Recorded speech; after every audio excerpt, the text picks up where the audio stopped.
মহাপীঠ তারাপীঠ আমার কিন্তু খুবই পছন্দের জায়গা। আমি এই নিয়ে মোটামুটি 3-4-5বার তো গেছি। আমার এত ভালো লাগে এই জায়গাটা, তোমাদেরকে হয়তো আমি বলে বোঝাতে পারবো না। তোমরা কে কে এই জায়গাটায় ঘুরতে এসছো আমাকে কিন্তু কমেন্ট করে জানাবে।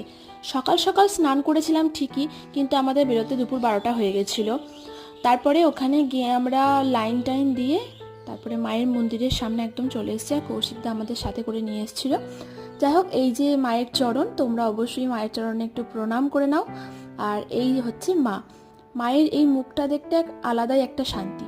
আর একটা বিষয় তোমরা জানো নাকি আমি জানি না, কিন্তু মায়ের এই যে মুখটা দেখছো, এই যে সাজটা, এটা একটা মায়ের খোলস। এর নিচে একটা কোষ্ঠী পাথর আছে যেটা মায়ের আসল পুজো করা হয়, সেটাও কিন্তু আমরা এসে দর্শন করে গেছিলাম রাত্রেবেলা। তারপরে ভোগ খেয়ে নিয়েছি, এটা মায়ের আসল ভোগ। আর তোমরা যদি আমার পুরো ভিডিওটা চেক করতে চাও, ডিটেলস ভিডিও পেতে চাও, আমি নিচে লিঙ্ক দিয়ে রাখছি, আমার নামের নিচে লিঙ্কটা ক্লিক করতে পারো। আজকের জন্য টাটা।